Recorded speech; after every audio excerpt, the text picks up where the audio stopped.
أعوذ بالله من الشيطان الرجيم. يا أيها الذين آمنوا ادخلوا في السلم كافة ولا تتبعوا خطوات الشيطان إنه لكم عدو مبين. فإن زللتم من بعد ما جاءتكم البينات فاعلموا أن الله عزيز حكيم.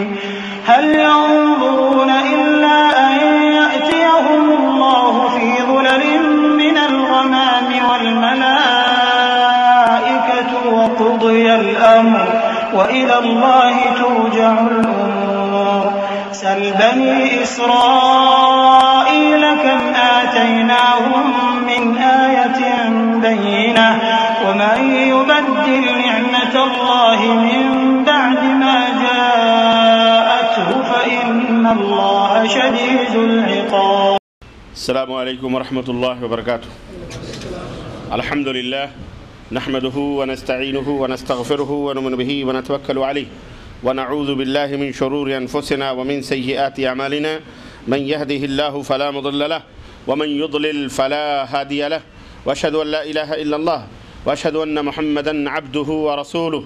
أما بعد فإن خير الحديث كتاب الله وخير الهدي هدي محمد صلى الله عليه وسلم وشر الأمور محدثاتها وكل محدثة بدعة وكل بدعة ضلالة وكل ضلالة في النار. قال الله تبارك وتعالى في كلامه المجيد: أعوذ بالله السميع العليم من الشيطان الرجيم. بسم الله الرحمن الرحيم. يا أيها الذين آمنوا اتقوا الله حق تقاته ولا تموتن إلا وأنتم مسلمون واعتصموا بحبل الله جميعا ولا تفرقوا. وقال تعالى في مقام آخر: قل للمؤمنين يغضوا من أبصارهم ويحفظوا فروجهم ذلك أزكى لهم إن الله خبير بما يصنعون. وقل للمؤمنات يغضضن من أبصارهن ويحفظن فروجهن ولا يبدين زينتهن إلا ما ظهر منها. اللهم صل على محمد وعلى آل محمد كما صليت على إبراهيم وعلى آل إبراهيم إنك حميد مجيد. اللهم بارك على محمد وعلى آل محمد كما باركت على إبراهيم وعلى آل إبراهيم إنك حميد مجيد. تمام قسم کی حمد و ثنا کبریائی اور بڑائی اس اللہ عز و جل کے لیے لائق و زیبا ہے جس نے ہمیں اور آپ کو پیدا فرمایا، اور بیش بہا درود و سلام اس ذات مبارکہ مطہرہ پر جن کا نام نامی اسم گرامی احمد مجتبیٰ محمد مصطفیٰ صلی اللہ علیہ وسلم. معزز محترم علماء کرام، نوجوان دوستوں، بزرگوں اور بھائیوں اور قابل احترام پردہ نشین اسلامی ماؤں اور بہنوں، آج بتاریخ 15 جمادی الثانی 1432 ہجری مطابق 18 مئی سن 2011 عیسوی کے اس اجلاس میں جو المکتب التعاونی للدعوہ والارشاد وتوعیۃ الجالیات الخبر جو سعودی عرب کے مشرقی زون میں منطقہ شرقیہ کے نام سے یاد کیا جاتا ہے واقع ہے، اس کے زیر اہتمام جو یہ اجلاس منعقد ہوا ہے، اس میں جس موضوع پر خطاب کرنے کی سعادت حاصل کرنے جا رہا ہوں وہ موضوع ہے آفات نظر، نگاہوں کی آفتیں، نظروں کی ہلاکتیں اور اس کی بلائیں. اس موضوع پر قرآن و سنت کی روشنی میں اور حالات اور اقوال سلف اور آثار کی روشنی میں اور کچھ واقعات کی روشنی میں میں آپ حضرات کی خدمت میں گزارشات لے کر کے آیا ہوں. اللہ عز و جل سے دعا ہے کہ اللہ تبارک و تعالی ہم سب کی حاضری کو قبول فرمائے، اور اللہ عز و جل ہمیں اپنے نظروں کی اور اپنے عزت و آبرو کی حفاظت کی توفیق عطا فرمائے، اور اللہ تبارک و تعالی حالات دور حاضر کے جو فتنے ہیں اور جو بھی آفتیں ہیں، اللہ تبارک و تعالی ان آفتوں سے ہمارے بچوں کو، ہماری نسلوں کو، ہمارے آنے والی نسلوں کو بھی، اور ہماری ماؤں بہنوں بیٹیوں کو بھی، اور ہمارے بچوں کی سب کی حفاظت فرمائے، آمین یا رب العالمین.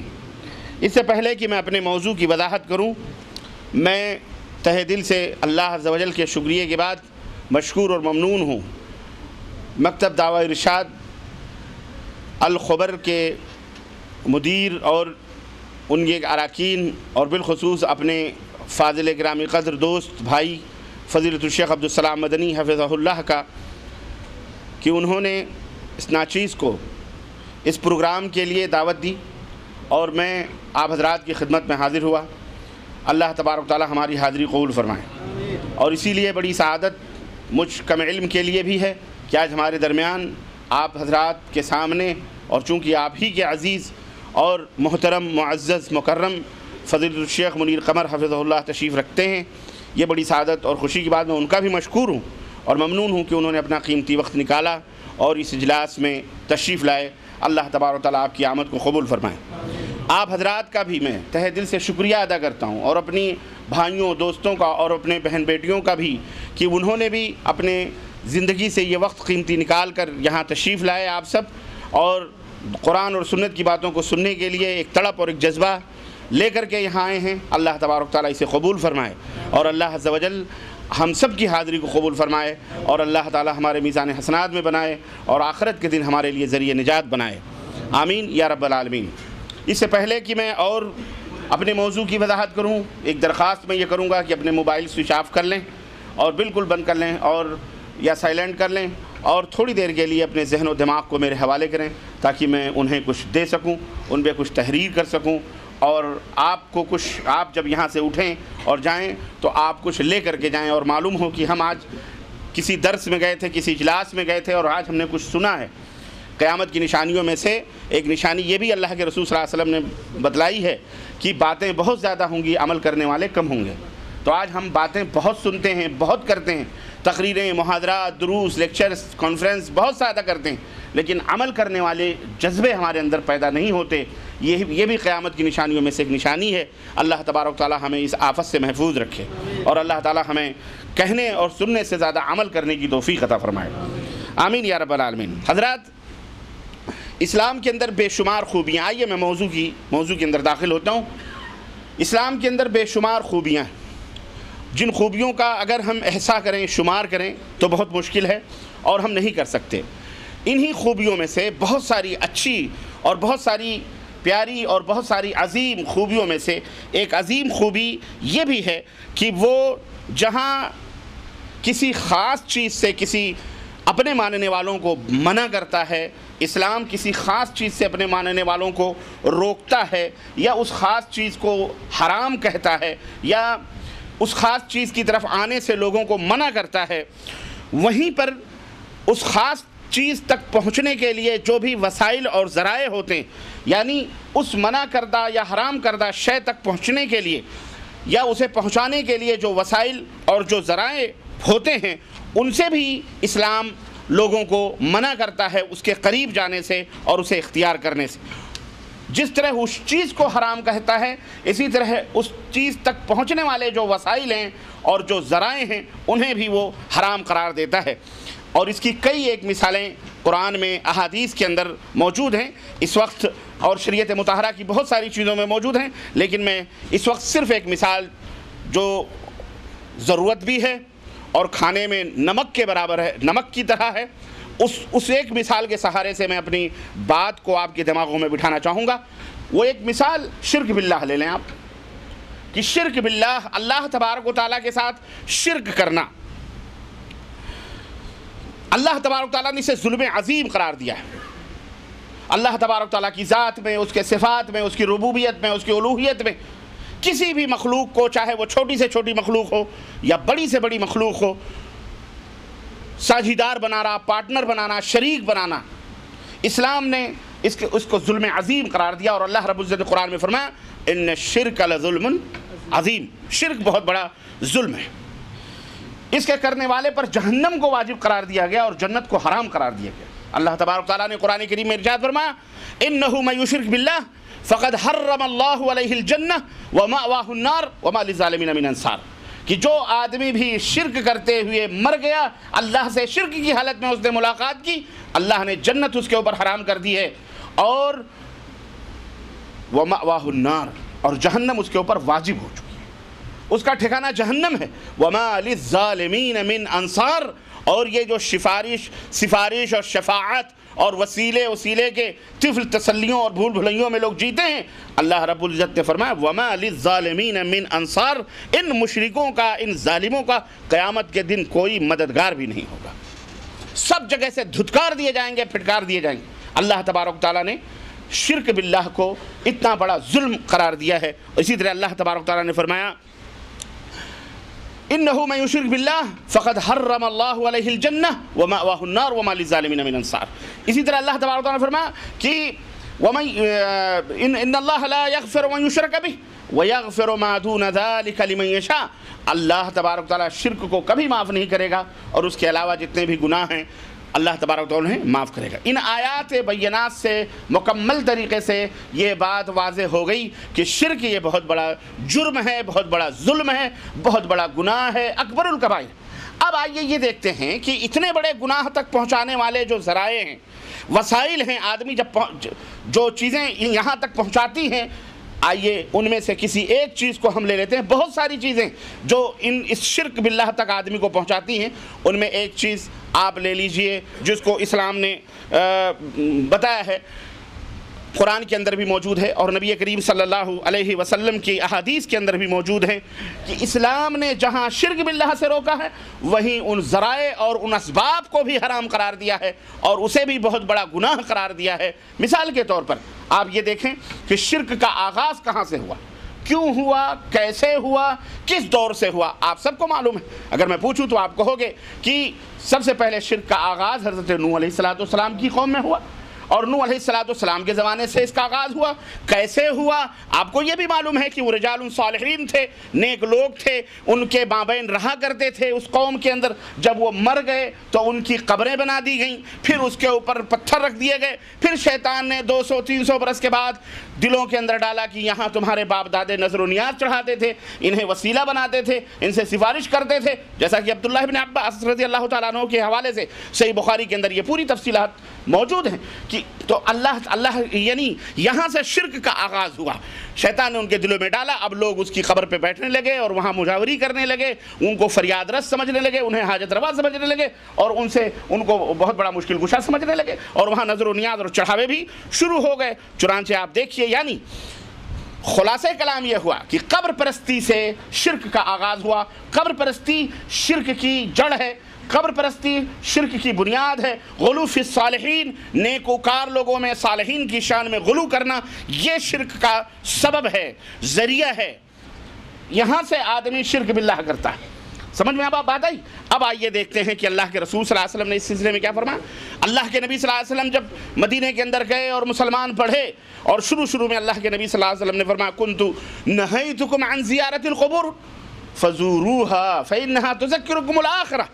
اللہ کے نبی صلی اللہ علیہ وسلم نے فرمایا اے میرے صحابہ، میں نے ابتدائی اسلام میں، شروع اسلام میں تم کو قبروں کی زیارت کرنے سے منع کیا تھا۔ اللہ، آپ غور کریں کیوں؟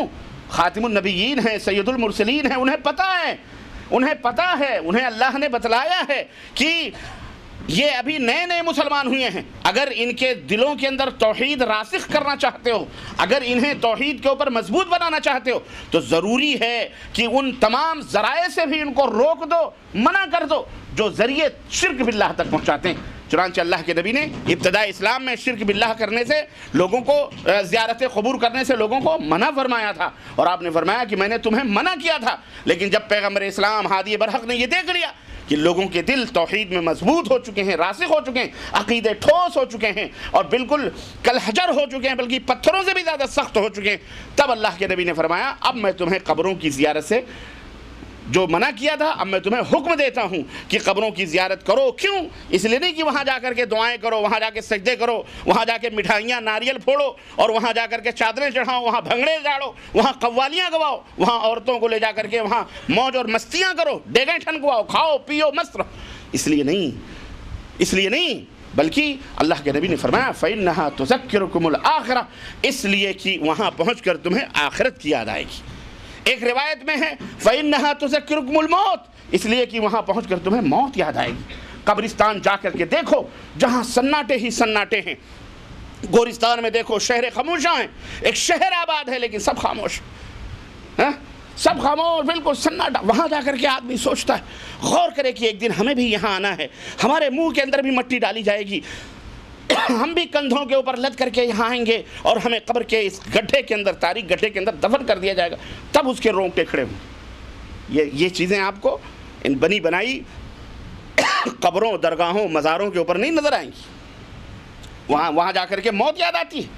بتاؤ، مزاروں پہ جا کر کے، درگاہوں پہ جا کر کے وہاں موت نہیں یاد آتی، وہاں تو پتہ نہیں کیا کیا رنگینیاں یاد آتی ہیں۔ ہاں، وہاں تو پتہ نہیں کیا کیا ہوتا ہے، آپ سب جانتے ہو، مجھے بیان کرنے کی ضرورت نہیں ہے۔ کہنے کا مطلب یہ ہے کہ اللہ کے رسول صلی اللہ علیہ وسلم نے ابتدائی اسلام میں شرک باللہ تک پہنچانے کا جو ذریعہ تھا اس سے روکا تھا، پھر آپ صلی اللہ علیہ وسلم نے اسے حکم دیا، یعنی وہ ذرائع، اور آج تک اللہ کے نبی صلی اللہ علیہ وسلم نے زیارت کرنے کا حکم دیا ہے۔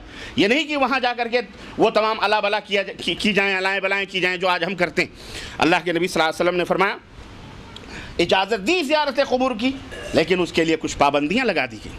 اس کے لیے اللہ کے نبی نے پابندی لگائی، وہاں میلہ ٹھیلا نہ لگاؤ، وہاں جا کر کے صاحب قبر کی مجاوری نہ کرو، وہاں اعتکاف مت بیٹھو، قبروں کو پختہ مت بناؤ، وہاں جا کر کے اس کو رنگ و روغن مت کرو، قبروں کو گچ مت کرو، قبروں کے اوپر روشنی مت کرو، قبروں کے پاس جا کر کے چراغاں مت کرو۔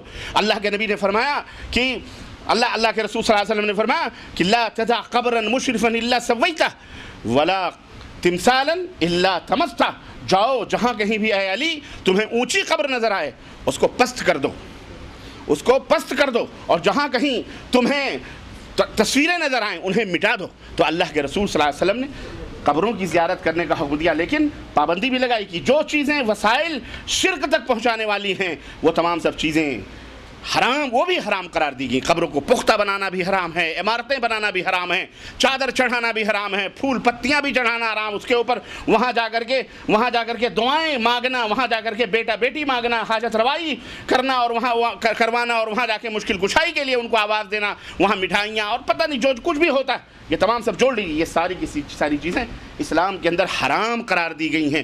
حرام ہے وہاں چراغ، اگربتی وغیرہ سلگانا، جہاں آج منو کیوڑے اور گلاب سے باقاعدے دھلا کر اور باقاعدے ہمارے یہاں اس کو لوگ تبرک سمجھ کر اور آب زمزم سے زیادہ مبارک سمجھ کر کے اس کو پیتے ہیں۔ اور جب بات کرو، بولو اور ان مسلمانوں کو سمجھاؤ، آپ جیسے لوگ سب اس میں سب شریک ہیں، ان کو بولو تو بڑی تکلیف ہوتی ہے، بڑی تکلیف ہوتی ہے، اور تکلیفوں میں نہ جانے کہاں کہاں وہ لوگ منہ مارتے ہیں، اور کن کن لوگوں کے ساتھ ہاتھ ملا کر آپ کے خلاف سازشیں کر کے کہ جناب علی یہ بزرگوں کو گالیاں دیتے ہیں، یا اولیاء کی شان میں توہین کرتے ہیں، یہ اماموں کو نہیں مانتے، یہ فلاں کو نہیں مانتے، اور سارا الکفر ملت واحدہ، کچھ نہیں تو پھر مائی باپ حکومتوں کو آواز دیتے ہیں، پھر آپ کے خلاف ایک سازش شروع ہو جاتی ہے۔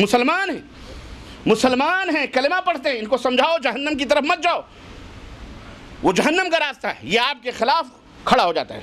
یہ کیسا مسلمان ہے؟ یہ مسلمانیت ہے۔ اللہ سے ڈرو، اللہ سے ڈرو، یہ دنیا کے اندر ہمیشہ نہیں رہنے والے ہو، ایک دن یہ دنیا چھوڑ کر اللہ کے ہاں پہنچنا ہے کہ نہیں پہنچنا ہے۔ کوئی تمہاری قبر میں نہیں جائے گا، ہاں، نہ حکومت جائے گی، نہ پولیس، نہ سلطنت، نہ عدالت، نہ کوئی، یہی سب کچھ۔ یہ پیٹ کے لیے اگر یہ تمام سب چیزیں کرتے ہو تو اس کے لیے توبہ کرو اللہ تعالیٰ سے۔ جھوٹ بولتے ہیں لوگ، کس بیانی سے کام لیتے ہیں، اتہامات، تہمتیں، پتہ نہیں کیا کیا، نعوذ باللہ، استغفر اللہ، لوگ کرتے ہیں۔ اللہ تعالیٰ انہیں ہدایت عطا فرمائے، بولو آمین۔ شیطان نے انہیں گمراہ کیا، اللہ انہیں ہدایت عطا فرمائے۔ افسوس ان عوام پر نہیں ہے، افسوس ان جب و دستار پر ہے، افسوس ان جو ہے کیا کہتے ہیں لمبی چوڑی داڑھیاں اور لمبے چوڑے چگے پہننے والے اور لمبے چوڑے شیاطین پر ہے، جو علماء بد ہیں، برے علماء ہیں، جو اس نبی کی پیاری پیاری امت کو مسجد اور اللہ کی چوکھٹ دکھلانے کے بجائے غیر اللہ کی چوکھٹوں پہ لے جا کر کے ان کو جھکاتے ہیں اور انہیں سجدے کرواتے ہیں۔ افسوس تو ان کے اوپر ہے، افسوس تو ان کے اوپر۔ ہمارا پیر کہا کرتا تھا، ارے یہ وہابی بزرگوں کو نہیں مانتے، ذات کا غیر مسلم بھی جو ہے کیا کہتے ہیں اولیاء اللہ کو مانتا ہے۔ یہ دلیل تھی اس کی اولیاء اللہ کو منوانے کی کہ وہابی نہیں مانتے بزرگوں کو، لیکن دیکھو غیر مسلم بھی جو ہے کیا کہتے ہیں اولیاء اللہ کو مانتے ہیں۔ یہ دلیل ہے اولیاء اور صالحین کے ماننے کی۔ سوچے یہ اس طرح سے، اب یہ دلیل، وہ تو بیچارہ کنکر پتھر کو بھی مانتا ہے، بھائی پوچھتا ہے وہ تیرے اولیاء کی کیا بات ہے، وہ تو ہر حرکت کرنے والی چیز کو اپنا معبود سمجھتا ہے بیچارہ، اسے جہاں بھی فائدہ ملتا ہے اس کو سمجھتا ہے یہ ہمارا بھگوان ہے، یہ ہمارا اللہ ہے، یہ ہمارا معبود ہے، وہیں وہ سجدے کر لیتا ہے، سورج چاند کو پوجتا ہے، دریا بہاڑ سب کو پوچھتا ہے، اس کے لیے ہم کیا کریں؟ اس کا مطلب یہ تھوڑی ہے کہ ہمارا اسلام بھی وہی کرنا شروع کر دے، استغفر اللہ، نہ، ہرگز نہیں۔ تو اس لیے اے مسلمانوں، ہوش کے ناخن لو اور اللہ سے ڈرو، اللہ کے ہاں جواب دینا پڑے گا۔ تو اللہ کے رسول صلی اللہ علیہ وسلم نے یہ تمام سب چیزیں بتلائیں۔ کیا؟ جتنی بھی اونچی قبریں ہیں کیا کر دو اس کو؟ ہاں، مسمار کر دو۔ ایک دفعہ نہیں، میں 10 دفعہ کہوں گا۔ اس لیے کہتا ہوں میں کہ ہمارے ہندوستان کے اندر ہمارے ہی یاروں نے، بھائیوں نے، کلمہ پڑھنے والوں نے عدالت میں کہا کہ معراج ربانی کہتا ہے قبروں کو بم بلاسٹ کر دو، قبروں کو ڈھا دو۔ معراج ربانی نے کہا قبروں کو ڈھا دو۔ معراج ربانی کے باپ کا دین ہے یہ اسلام معراج ربانی کے دادا کا ہے؟ لیکن نہیں، بدکار اور بدماش مولویوں نے نہیں بتلایا، نہیں سمجھایا، گندے برے مولویوں نے، تو جاہلوں نے سمجھا کہ یہ اللہ کے نبی کا حکم نہیں ہے بلکہ معراج ربانی کا حکم ہے۔ استغفر اللہ، یہ اللہ کے نبی کا حکم ہے۔ کس کا؟ بولو، یہ اللہ کے نبی کا حکم ہے، یہ اللہ کے رسول کا حکم ہے۔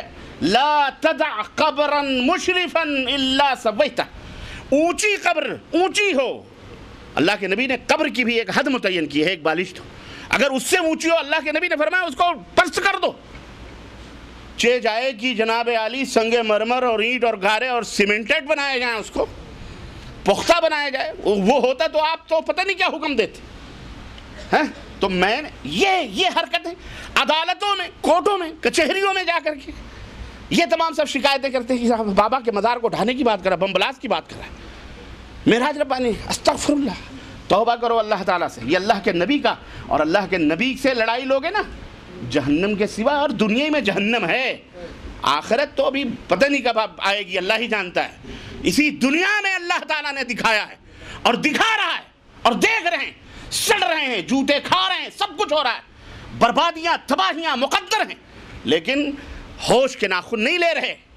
شیطان نے تھپکیاں دے کے رکھی ہیں، تھپکیاں دے دے کر کے سلا رکھی ہیں، سو سو سو۔ کیا عزت ہے تمہاری؟ کوئی عزت ہے؟ تمہارے بچے سینما ہالوں میں بیٹھے، شراب خوریاں، بدکاریاں، زناکاریاں، عیاشیاں روڈوں پر، چوراہوں پر۔ ہم نے جیل میں بھی دیکھا، ہم جیل میں بھی گئے، ہم نے دیکھا، اللہ کی قسم بتلا رہا ہوں، روزانہ دسیوں لوگوں کو ملاقات کے لیے آواز دی جاتی تھی یا باہر نکلوانے کے لیے۔ میں نے دیکھا اس کے اندر غیر مسلموں کے نام کم، مسلمان چھوکروں کے نام زیادہ آتے تھے۔ افسوس ہوتا تھا، جیل کی سلاخوں کے پیچھے کون ہے؟ یہی ہمارے بیچارے مسلم عوام، پبلک، ان کے بچے، ان کے نوجوان، نہ نماز، نہ روزہ، نہ کچھ نہیں، دین سے دور، بیگانے۔ کون ہے یہ سب وہابی لوگ نہیں ہیں، معاف کرنا، معذرت کے ساتھ، اللہ کا شکر ہے۔ یہ نہیں نیاز فاتحہ کروانے والوں کے بچے ہیں، ان کو یہی سکھایا جاتا ہے، دین نہیں بتایا جاتا، اسلام نہیں بتایا جاتا، ان کو تہذیب، تمدن، طریقہ، قرآن اور حدیث نہیں بتائی جاتی۔ بس نیاز کرو، فاتحہ کرو، مزارات کے اوپر حاضری دو، حضرت کو نذرانے، دان دچھنے دو، خلاص تمہارا کلیان ہو جائے گا، تم بخش دیے جاؤ گے، بات ہی ختم ہے۔ تم کو کیا ضرورت ہے نماز پڑھنے کی، روزہ رکھنے کی؟ یہ سکھا دی تجھ بچے، وہ چرس، بھنگی، ہیروئن اور لوٹ اور مار کھسوٹ، سب کچھ، سب کون کرتا ہے؟ مسلمان ہی کر رہے ہیں نا؟ بولو، ٹاپ میدانوں میں دیکھو، آج جو ہے چوری میں دیکھو، چکاری میں دیکھو، زناکاری میں دیکھو، سینما میں دیکھو، تھیٹر میں دیکھو، گانے بجانے والوں میں دیکھو، سب سے زیادہ یہ مسلمان نظر آئیں، اور باقاعدے اگربتیاں سلگا کر، نیاز فاتحہ کر کر کے یہ کام شروع کیے جاتے ہیں۔ نہیں سمجھ آئی؟ بولو، ہاں، سب نیاز فاتحہ کر کے کرتے ہیں اور کرتی ہیں، نذرانے چڑھا اڑھا کر کے بابا کو سب کچھ ہوتا ہے، ہمارا فائدہ۔ یہ حالات ہیں، یہ ہمارے حالات ہیں۔ مسلمان، اس کو مسلمان کہتے ہیں؟ ہم جب آپ کا رونا روتے ہیں، آپ کو سمجھانے کی بات کرتے ہیں، تو جناب عالی کچھ لوگوں کو تکلیف ہو جاتی ہے تو وہ کچھ لوگ عوام کو استعمال کرتے ہیں، کیوں؟ ان کو تو بات کرنے کا سلیقہ نہیں، وہ سامنے نہیں آتے، تو لوگوں کو کہتے ہیں، ارے یہ دیکھو خواجہ صاحب کو گالی دے رہے، یہ دو غوث پاک کو برا کر رہے، یہ دو اولیاء اللہ کو گالیاں دے، مارو گستاخ رسول ہے، اے ملعون ہے، اے مردود ہے، اور آپ کو بھی شیطان ہوا دے دیتا ہے، خلاص جامے سے باہر، پجامے سے بھی باہر، پیچھے پڑ گئے ڈنڈے لے کر کے، مار دو، ایک معراج ربانی کو قتل کر دو، ختم کر دو اس کو، مٹا دو۔ ہمیں مار کے کیا پاؤ گے تم؟ ایک معراج ربانی مرے گا تو کیا یہ حق کی آواز بند ہو جائے گی؟ یہ اسلام ختم ہو جائے گا؟ نہیں، اللہ ہم سے کہیں زیادہ بہتر اپنے دین کی حفاظت کے لیے بہت سارے اللہ والوں کو پیدا کرے گا انشاءاللہ تبارک۔ کس کی بات کرتے ہو تم؟ کس کی بات کرتے ہو؟ اور تم اور ہم جو اپنے آپ کو قرآن و سنت کے دلدادہ کہتے ہیں، ہم بھی کم بزدل نہیں ہیں، ہم بھی منہ میں دہی جما جما کے بیٹھے رہتے ہیں، ہم بھی دہی جما جما کے بیٹھے رہتے ہیں۔ پٹ پٹنے دو، کیا ہے، مارنے دو۔ ہم دولت پرست ہو چکے، ہماری نظروں میں مادہ دولت۔ اہل حدیثوں، میں تمہاری بات کر رہا ہوں، میں غیروں کی بات نہیں کر رہا، میں اہل حدیثوں کی بات کر رہا ہوں، جن کے پاس عقیدہ ٹھوس ہے، مضبوط ہے، سب کچھ ہے، لیکن معاملات تھوڑے دلوں سے بھی بدتر ہیں، کمزوریاں ہیں، بزدلی۔ یہ شاہین صفت لوگوں کو، یہ شاہین صفت لوگ، انہیں کرکس بنانے کی کوشش اور سازش کی جا رہی ہے۔ جو شاہین صفت تھے، نہیں تیرا نشیمن، جس کے بارے میں علامہ اقبال نے کہا تھا، نہیں تیرا نشیمن قصر سلطانی کے گنبد پر، تو شاہی ہے بسیرا کر پہاڑوں کی چٹانوں پر۔ لیکن وہ فریب خوردہ شاہی جو پلا ہو کرگسوں میں، وہ فریب خوردہ شاہی جو پلا ہو کرگسوں میں، اسے کیا خبر کی کیا ہے رہو رسم شاہ بازی۔ گدھوں میں پلا ہوا شاہین نہیں ہوتا، وہ مردہ خور ہوتا ہے۔ آج ہم اہل حدیث بھی اسی طرح ہو چکے ہیں، معذرت کے ساتھ یہ کہنے کی بات ہے، اس لیے کہنا ہے، جاگو، بیدار ہو، ہمت پیدا کرو، جرات پیدا کرو، آواز بنو، دست و بازو بنو، آگے بڑھو، تب جا کر کے توحید کی فتح ہوگی، ورنہ شرک تمہارے دروازوں پہ بھی ناچے گا، تمہارے سروں پہ بھی ڈنڈے لے کے آئے گا۔ یاد رکھو، یا نہ سوچو۔ جانتے ہو کسی شاعر نے کہا تھا، ارے وہ جفاؤں پہ چپ رہنے والوں، خاموشی جفاؤں کی تائید بھی ہے، خاموشی جفاؤں کی تائید بھی ہے۔ یہ صرف میرا مسئلہ نہیں ہے، یہ آج ایک کو دبا دیا تم نے، دباؤ گے، کل دوسرے بیچارے مارے ڈر کے توحید کا نام لینا بھول جائیں گے، جیسے ہمارے بہت سارے مولوی نام لینا بھول گئے۔ علامہ احسان الہی ظہیر رحمۃ اللہ علیہ، ان کی تقریر میں سن رہا تھا، انہوں نے ایک دفعہ کہا کہ آج ہمارے مولوی بھی بڑے ہی ادب پسند ہو چکے ہیں۔ ہم نے کہا اللہ کے رسول صلی اللہ علیہ وسلم وفات پا گئے، اللہ کے نبی مر گئے، ہمارا اہل حدیث مولوی تقریر کرتا ہے تو وہ بھی کہتا پردہ فرما گئے، وصال ہو گیا ہے، وصال ہو گیا۔ اس کو بتاؤ وصال کا معنی کیا ہے؟ کھلا نہیں کہتا کہ اللہ کے رسول صلی اللہ علیہ وسلم انتقال کریں، ڈرتا ہے اللہ ان کی قبر کو روشن فرمائے اور کروڑہ کروڑ رحمتیں نازل فرمائے۔ احسان الہی ظہیر رحمۃ اللہ علیہ، جس نے اپنے خون سے اہل حدیث کے اس چمن کو سبزہ زار بنایا ہے، جس نے ہمت دی ہے، جس نے ٹمٹماتے ہوئے دیوں کو سورج اور چاند بنا دیا ہے، اس نے خون دیا۔ لیکن آج نہ جانے کتنے سورج اللہ کے فضل و کرم سے اسی کی دعوت سے چمک رہے ہیں اور روشنی پھیلا رہے ہیں، یہ اس کے خون کی برکت ہے۔ اللہ تعالیٰ انہیں قبول فرمائے ان کی شہادت، اور جتنے بھی علماء اہل حدیث شہید ہوئے اللہ ان سب کو جنت الفردوس میں جگہ عطا فرمائے، اللہ ہم سب کو بھی ان کے نقش قدم پہ چلنے والا بنائے۔ میرے عزیزو، ایسے نہیں آج وہابی، علامہ صاحب کہا کرتے تھے کہ ایک دور تھا کہ جب وہابی کہتا ہوا شرماتا تھا کوئی بھی ہمارا بندہ، آج جاؤ جس چوراہے پر نظر اٹھا کے دیکھو، جہاں بھی تمہاری نظر جائے گی وہاں کوئی نہ کوئی وہابی تمہیں نظر آئے گا۔ یہ اللہ کا فضل، یہ ہمت دی تھی احسان الہی ظہیر نے، جس کے پیچھے بھی ہمارے اپنے بہت کچھ پڑھ کر کے پتہ نہیں کیا کیا اپنی عاقبت برباد کر رہے تھے اور کر چکے۔ ایسے نہیں دین پھیلتا ہے، دین پھیلتا ہے ابو بکر بنو، عمر بنو، اسلام لائے عمر بن خطاب، ہجرت کا وقت آیا، حرم میں گئے، نماز پڑھی مسجد اس میں خانہ کعبہ میں، اور کہا جسے اپنے بیٹوں کو یتیم بنانا ہے اور جسے عورتوں کو رانڈ بنانا ہے، میں ہجرت کر رہا ہوں، فلانی جگہ پہ آ کے مجھ سے ملاقات کرے۔ مارے ڈر کے سپٹ ہو گئے سارے کے سارے، دم دبا کے حرم میں بیٹھے رہے، کسی کو ہمت۔ ایسی جرتیں پیدا کرو اہل حدیثو، ایسے پیسے کما کے بیٹھ کے صرف بلڈنگیں بناؤ گے نا، یہی رہ جائیں گی یہ بلڈنگیں، اور تمہاری نسلیں شرک میں ڈوبیں گی۔ آخرت کو بناؤ، شرک میں ڈوبیں گی۔ اور یہ ہم جیسے فقیر جگا رہے ہیں، مسکین جگا رہے ہیں کہ اٹھو اور بیدار ہو، ہماری آواز بنو، قرآن کی آواز بنو، حدیث کی آواز بنو، تب جا کر کے اسلام فروغ پائے گا۔ بیٹھ بیٹھ کر کے لوگ اپنے اپنے مرغ مسلم دبا رہے ہیں، کون کہاں جا رہا ہے، کس کو کہاں سٹایا جا رہا ہے۔ معراج ربانی کا مسئلہ ہے، اس کا ذاتی مسئلہ، میرے باپ کا مسئلہ تھا۔ یہ تقریر کروانے کے لیے تم نے بلایا اور تم نے ہمیں چھوڑ دیا کوفہ والوں کی طرح۔ تم تو کوفی نہ بنو، تم تو احمد بن حنبل کی اولاد ہو، کہتے ہو ابن تیمیہ ابن قیم کی تم اولاد ہو، اسماعیل شہید کے بیٹے ہو تم تو کوفی نہ بنو۔ کوفہ والے کوفی لا یوفی ہوتے ہیں، کوفہ والوں میں بے وفائی نہیں ہوتی، لیکن آج کوفہ والے باوفا ہو گئے۔ آج کوفہ والے بولو باوفا ہو گئے اپنے پلان میں، اور جو اپنے آپ کو کہتے تھے وہ سارے کے سارے نل ہو گئے۔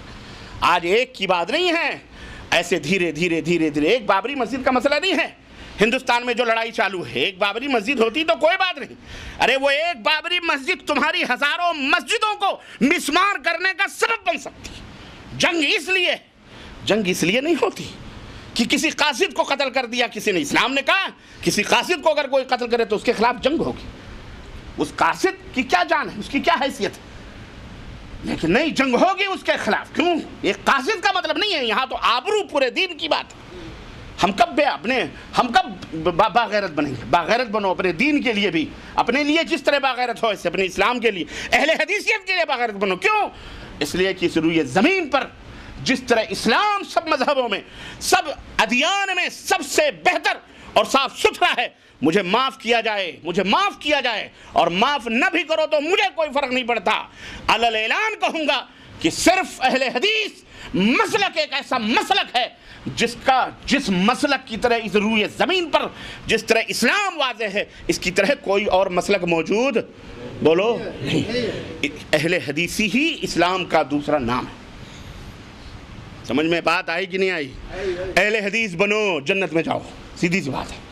اہل حدیث بنو، ورنہ جنت میں جانے کا کوئی تیسرا راستہ یا دوسرا راستہ موجود جاؤ۔ کہہ دو معراج ربانی کہتا ہے اہل حدیث بنو، کہتے ہیں، کہتے رہیں گے۔ کیوں؟ ہم نے دیکھا ہے اور اب کہوں گا میں، کہیں نجات کا راستہ تیسرا نہیں ہے تو لاؤ کسی مائی کے لان کے اندر دم ہے، کسی نے اگر دودھ پلایا اپنی ماں کو تو لاؤ کوئی صحیح مسلک بتاؤ، یہی ایک مسلک ہے۔ اس کے علاوہ کوئی دوسرا راستہ بولو اہل الحدیث، یہی امام ابو حنیفہ کا راستہ، یہی امام احمد بن حنبل، امام مالک، امام شافعی، امام بخاری، امام ابو داؤد، ترمذی، یہی راستہ ہے۔ اس کے علاوہ مسلمانوں اہل حدیث بنو، اس کے علاوہ کوئی تیسرا راستہ موجود بولو۔ اللہ کے نبی صلی اللہ علیہ وسلم نے ہر ان راستوں پر قدغنیں لگائی ہیں جو انسان کے ایمان اور عقیدے کو اور اس کے اعمال کو برباد کرنے والے۔ یہ اسلام کی خوبی ہے، اسلام کی اچھائی ہے۔ اسلام نے پابندیاں لگائیں، چراغاں مت کرو، مجاوری مت کرو، یہ مت کرو، وہ مت کرو، سب پورا۔ کیوں؟ یہ وسائل ہیں۔ قبر پرستی یہ شرک کی جڑ ہے، شرک کا آغاز قبر پرستی سے۔ اللہ نے اس کو بھی حرام قرار دیا، اللہ کے نبی نے چراغ بتی اور اس شرک تک پہنچانے والے جو ذرائع تھے اس کو بھی قرار دیا۔ کیوں؟ یہ وسائل انسان کے ایمان اور عقیدے کو فاسد اور برباد کر سکتے ہیں۔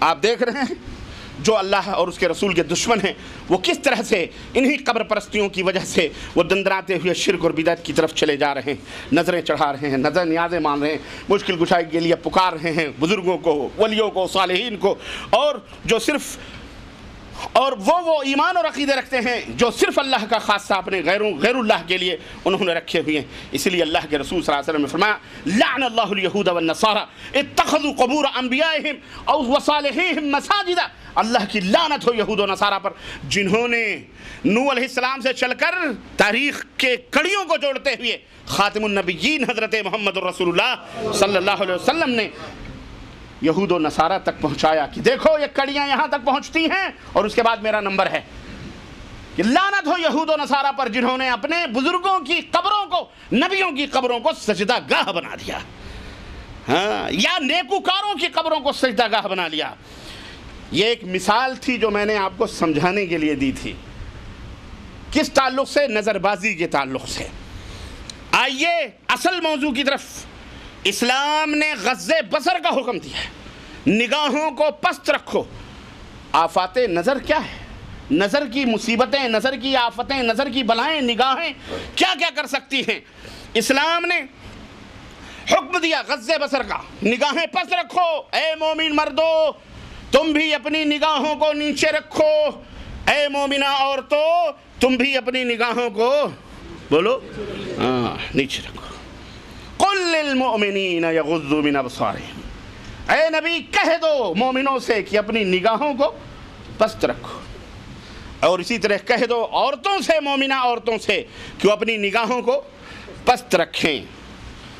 زمین پر چلیں عورتیں تو دھیرے دھیرے قدم رکھیں، ایسے نہیں کہ ٹھک ٹھک ایسا لگ رہا ہے کہ جیسے کوئی گھوڑی آ رہی ہو، جیسا کہ آج ایئرپورٹوں پہ دیکھ لو یا کہیں بھی ریلوے اسٹیشن پہ ایسی اونچی اونچی ہل کہ اعوذ باللہ پورا جسم ہل رہا ہے، اس ہل سے پورا جسم ہل رہا ہے، اور نہ جانے کتنے لوگوں کے دل بھی ہل رہے ہیں۔ معذرت کے ساتھ یہ بے حیائی اور عریانیت اور فحاشی اور بے غیرتی نہیں ہے تو اور کیا ہے؟ اس ہل سے پتہ نہیں کیا کیا ہل رہا ہے، سمجھ نہیں آئی؟ یہ ہل اور ہل کا بڑا مسئلہ ہے۔ ہاں، رب تعالیٰ کی عظمت اور کبریائی اور اس کی حکمت بالغہ پر ذرا آپ غور کریں۔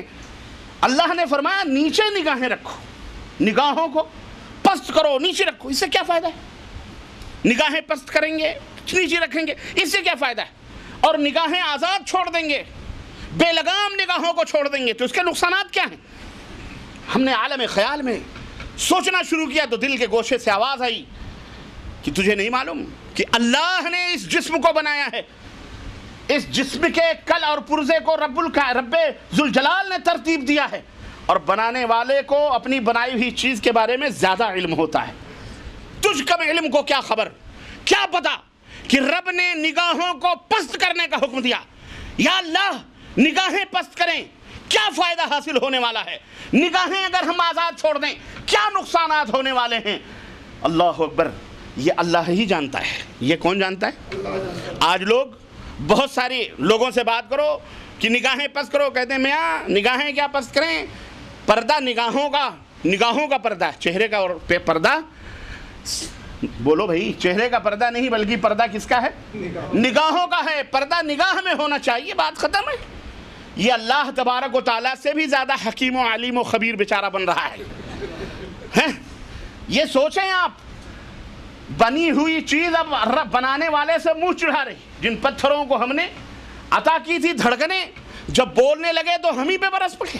یہ اللہ سے الٹا اعتراض کر رہا ہے، نگاہوں کا پردہ ہوتا ہے، چہرے وہرے کا کیا پردہ ہے؟ آدمی کو نگاہوں میں پردہ رکھنا چاہیے۔ واہ بیٹا، اور واہ یہ محترمہ یہ بھی کہتی ہیں، یہ باقاعدہ اخباروں میں آتے ہیں سب۔ اللہ اکبر، وہ حکیم و خبیر ہے جو انسان کے کل پرزوں کو پیدا کرنے والا ہے، وہ زیادہ بہتر جانتا ہے، وہ خالق کائنات کہ کہاں کیا ہے کہاں کیا ہے۔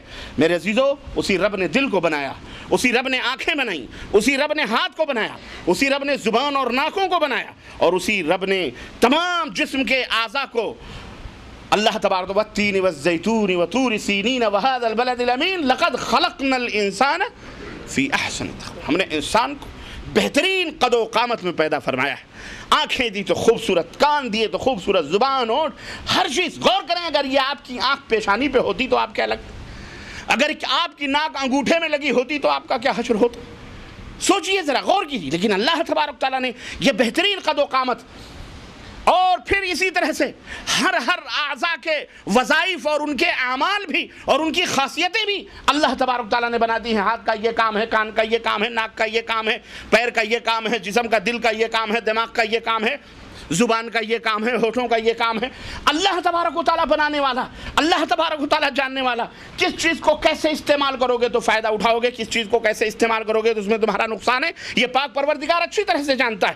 اس اللہ کو معلوم ہے کہ یہ آنکھیں جنہیں ہم نے پست کرنے کا حکم دیا ہے، جنہیں ہم نے اپنے نبی کے ذریعے سے مومنوں سے یہ کہلوایا ہے کہ اے نبی کہہ دو کہ اپنی نگاہوں کو نیچی رکھو، پست رکھو، اپنی نگاہوں کو آزاد نہ چھوڑو، اس رب کریم کو، اس حکیم علیم الخبیر کو یہ زیادہ پتہ ہے کہ اگر ان نگاہوں کو آزاد چھوڑ دیا تو کیا کیا ستم یہ نگاہیں ڈھا سکتی ہیں، اور کیا قیامت یہ نگاہیں برپا کر سکتی ہیں، اور اگر اس کی حفاظت نہ کی گئی، اس کو کنٹرول نہ کیا گیا، اس کے حدود اربع مقرر نہ کیے گئے، اس کے اپنے دائرے نہ بنائے گئے تو اس کا نتیجہ کیا ہو سکتا؟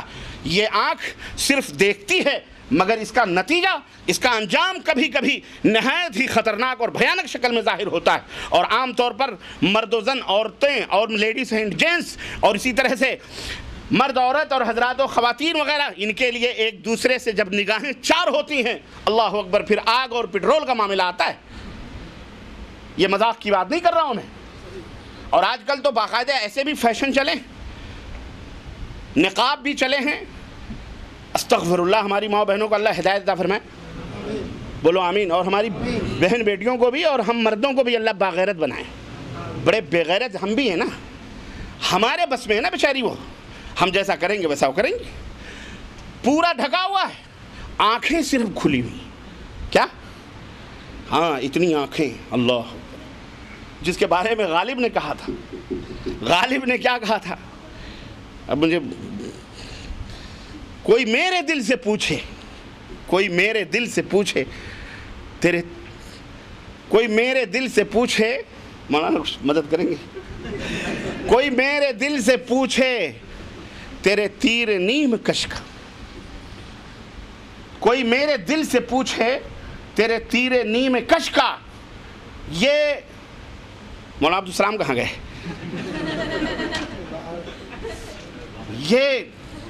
یہ دھواں کہاں سے اٹھتا جو جگر کے پار ہوتا؟ یعنی وہ نیم باز آنکھوں کا جو تیر ہے، وہ جب دل میں لگتا ہے نا تو وہاں دھواں اٹھتا ہے، جلن پیدا ہوتی ہے، سوزش ہوتی ہے۔ حضرت آپ سب جانتے ہیں اس کو، ہنس رہے ہیں، اس بات کی دلیل ہے کہ آپ کو پتہ ہے اچھی طرح سے۔ تو سارا حسن اور ساری خوبصورتیوں کا سینٹر اور مرکز یہ آنکھیں ہیں، اور یہ وہی کھول کر کے چلتی ہیں۔ اللہ کی بندیوں، جب نقاب لگاؤ تو ان کو آنکھوں کو بھی ڈھک کے رکھو، بند کرو اس کو۔ تم دیکھو، تمہاری بات الگ ہے، اللہ تعالیٰ ویسے بھی اجازت ہے تمہیں، لیکن ہم کو اجازت بولو نہیں ہے کہ ہم کسی عورت کے جسم کے، کسی غیر محرم عورت کے جسم کے حصے کو بھی دیکھیں، سمجھ رہے؟ تو خود گنہگار بھی ہو رہی ہو، دوسروں کو بھی گنہگار بنا۔ بہرحال تو یہ نتیجہ اس کا اتنا ڈینجر ہوتا ہے اور اتنا خطرناک ہوتا ہے، اللہ اکبر۔ یہ اللہ کو معلوم ہے کہ یہ نگاہیں ذریعہ ہیں کس تک پہنچنے کے لیے؟ بولو، شرک بھی آتا ہے، لیکن وہ شرک کا دوسرا نام وائے گا۔ ہاں، اس بھیانک اور اس خطرناک کام کی طرف یہ نگاہیں ذریعہ بنتی ہیں پہنچنے تک، اس خطرناک معاملے کا ذریعہ بنتی ہیں، اللہ اکبر، جو ملکوں کے اندر، قبیلوں میں، محلوں میں، خاندان میں، بھائیوں میں جنگ کروا سکتی ہیں، قتل و غارت گری کروا سکتی ہیں، اور جو ہے سلطنتوں کو ہلا کر برباد کروا سکتی ہیں۔ یہی نہیں بلکہ نسلوں کو بھی مشکوک اور نسلوں کو بھی ہلاکت اور بربادی کی تباہی میں لے جا کر کے ڈھکیل سکتی ہیں۔ زنا، اس کا نام کیا ہے؟ بولو، اس کا نام ہے زنا، ریپ، بلاತ್ಕಾರ، اور انگریزی میں پتہ نہیں کیا کہتے ہیں، مجھے نہیں معلوم۔ ریپ آ گیا نا، ہاں، بول کے بھی نہیں پتہ چلتا ہے۔ اب اتنا کثرت کے ساتھ اتنی استعمال ہوتا ہے کہ ایسا لگتا ہے جیسے یہ اردو ہی کا کوئی لفظ ہو۔ تو یہ تو ہمارے زبان کی خوبی الحمدللہ کہ اردو نے، ہاں الحمدللہ اردو نے ہر چیز کو قبول کیا ہے، اس کا دامن بڑا وسیع ہے۔ اللہ اس زبان کو اور فروغ عطا فرمائے، اور اللہ ہمارے ملک میں بھی اب بڑی کوششیں ہو رہی ہیں، ہندوستان میں بھی اللہ تعالیٰ اس کو اور وہاں اس کو پلنے اور پھلنے اور پھولنے کی توفیق عطا فرمائے، اور جو لوگ اس کی کوشش کر رہے ہیں اللہ تعالیٰ انہیں بھی جزائے خیر عطا فرمائے۔ مولویوں کا نام نہیں آتا، جبکہ اردو زبان کو مولوی حضرات نے ہی فروغ دیا ہے، زیادہ خدمت۔ وہ شورا کا نام آتا ہے، شورا ہی سب سے بڑے ادیب ہیں، شورا ہی کو سب سے زیادہ ایوارڈ ملتے ہیں، شورا کو یہ سمجھا جاتا ہے کہ جناب عالی یہی اردو کے بہت بڑے خدمتگار ہیں۔ علماء کو، مولویوں کو، بیچاروں کو سائڈ میں رکھا جاتا ہے۔ چلو اچھی بات ہے، کوئی بات نہیں، ہم خدمت کا صلہ یہاں نہیں چاہتے، ہم چاہتے ہیں کہ یہ زبان فروغ پائے الحمدللہ۔ علماء الگ ہیں تو بھی خیر ہے، اس میں بھی خیر ہے۔ ارے علماء دور ہیں تب بھی زبان کو بھی مسلمان سمجھا جا رہا ہے۔ اگر علماء لگ جائیں تو پکا مومن کہہ دیا جائے گا، تو پکا مومن، پکی مومن زبان ہے، یہ تو خالص ہے کہ نہیں؟ حالانکہ زبان اللہ تبارک و تعالیٰ نے بنائی ہے، یہ نہ مسلمان ہے، نہ ہندو ہے، نہ یہودی ہے، نہ کرسچن ہے، سمجھ رہے ہیں؟ مسلمان قوموں کی زبان ہے، ہر ایک کی زبان ہے، کوئی بھی اپنا سکتا ہے، کوئی بھی بول سکتا ہے۔ زبان آپس میں ملنے ملانے کا ایک ذریعہ ہے۔ بہرحال تو زنا، جس کو ریپ کہا جاتا ہے، جس کو بلاತ್ಕಾರ کہا جاتا ہے، اور عربی میں اس کو زنا کہا جاتا ہے، برائی، یہ اس میں نظام عالم کی برہمی ہے۔ زنا جس سے نسب کی بے حرمتی ہوتی ہے، نسب حسب ختم ہو جاتے ہیں، زنا جو عفت اور پاک دامنی اور بربادی کا موجب ہے، زنا جس کے مفاسد نہایت ہی خطرناک ہیں، زنا جس سے دنیا میں بڑی بڑی خرابیاں پیدا ہوتی ہیں، اور زنا وہ خطرناک بیماری ہے جس سے ہر انسان کی بیوی، بیٹی، ماں، بہن کی عزت و آبرو اور اس کی عصمت خطرے میں رہتی ہے اور پڑ جاتی ہے، اور زنا وہ خطرناک جرثومہ ہے اور برائی ہے جس سے عداوت، بغض اور کینہ اس کے دلوں کے اندر پھیلنے اور پھولنے کا اندیشہ ہوتا ہے۔ زنا تمام خرابیوں کی جڑ ہے، زنا تمام خرابیوں سے بچنے کی راہ میں رکاوٹ بھی ہے۔ آدمی بچنا چاہتا ہے، زنا کی وجہ سے نہیں بچ پاتا ہے۔ زنا سے دنیا بھر کی خرابیاں وابستہ ہیں۔ یہی وجہ ہے کہ قتل و خون اور غارت گری کی جب برائی قرآن نے کی، اللہ تبارک تعالیٰ نے قرآن میں قتل کی، خونریزی کی جب برائی بیان کی، مذمت بیان کی، تو جسٹ اس کے بعد پاک پروردگار نے زنا کو بھی ذکر فرمایا ہے۔ قتل اور خونریزی کے بعد زنا کے درجے کو ذکر فرمایا۔ چنانچہ اللہ رب العزت نے قرآن کریم میں ارشاد فرمایا کہ والذین لا يدعون مع اللہ الہا آخر، اور وہ لوگ جو اللہ کے سوا کسی کو نہیں پکارتے ہیں، ولا يقتلون النفس التي حرم اللہ الا بالحق، اور نہ ہی ناحق طور پر کسی جان کو وہ ضائع کرتے ہیں، یعنی کسی کو قتل کرتے ہیں۔ اللہ کے ساتھ کسی کو دوسروں کو نہیں پکارتے، نمبر ایک۔ ناحق طور پر کسی کا خون بھی بولو نہیں کرتے، نمبر دو ولا یزنون، ولا یزنون، اور مومنین وہ بھی ہیں جو زنا نہیں کرتے۔ آپ دیکھیے کہ اللہ نے زنا کو شرک اور قتل کے بعد فوری طور پر بیان فرمایا ہے، جو اس کی خطرناکیت کی دلیل ہے کہ یہ کتنی خطرناک اور چیز ہے کہ وہ جرائم جن سے خلود فی النار ہے۔ شرک باللہ کے بارے میں اللہ نے فرمایا خلود فی النار، قتل کے بارے میں بھی اللہ تبارک تعالیٰ نے قرآن میں فرمایا خلود فی النار ہے، اس کے بعد اللہ نے زنا کا ذکر فرمایا ہے، اس کو اتنا بڑا جرم قرار دیا ہے۔ دوسری جگہ اللہ تبارک تعالیٰ نے فرمایا وَلَا تَقْرَبُوا الزِّنَا إِنَّهُ كَانَ فَاحِشَةً وَسَاءَ سَبِيلًا، اے لوگو زنا کے قریب نہ جاؤ، اس لیے کہ یہ فاحشہ ہے، بے حیائی ہے اور نہایت ہی بری راہ ہے، اس کے قریب بھی مت جاؤ۔ میرے عزیزو، انسان تو انسان ہے، یہ اتنی بری لت ہے زنا، اتنی بری چیز ہے کہ انسان تو انسان ہے، بعض حیوانات بھی اس کو غلط سمجھتے ہیں اور برا سمجھتے ہیں۔ چنانچہ صحیح بخاری کے حوالے سے حضرت عمرو بن میمون رضی اللہ تعالیٰ عنہ کی روایت حضرت امام بخاری نے صحیح بخاری کے اندر ذکر فرمایا، کہا کہ زمانے جاہلیت میں بکری چرایا کرتا تھا یا کہیں سفر میں تھا۔ المہم قصہ مختصر یہ کہ انہوں نے کہا کہ میں نے دیکھا کہ ایک بندر اپنے ایک پیڑ کے نیچے اپنے بازوؤں کو پھیلائے اور اس کی جو بیوی بندریہ تھی اسی بازو کے اوپر سر رکھ کر کے دونوں سوئے ہوئے تھے۔ عمرو بن میمون فرمایا دیکھو آپ، اور اس میں دونوں باتیں ہیں، زنا بھی ہے اور نگاہوں کا بھی، دیکھیں جانوروں میں بھی کیا کیا ہوتا ہے۔ چنانچہ ایک بندر کہیں سے آیا دوسرا، اور وہ وہاں دور سے بیٹھ کر اس بندریے کو دیکھنے لگا۔ اب وہ کچھ آواز اور کچھ آنکھوں کے اشارے اس نے کیے بندر نے۔ اس نے کیا کیا، بندریے نے چپکے سے اس بندر کے باہوں سے نکل کر اور اس بندر کے ساتھ چلی گئی بندریہ، اور تھوڑی دیر کے بعد میں پھر آئی اور آ کر کے اس نے اس کے باہوں کو پھیلا کر پھر اسی کے اوپر ناٹک کر کے سو گئی۔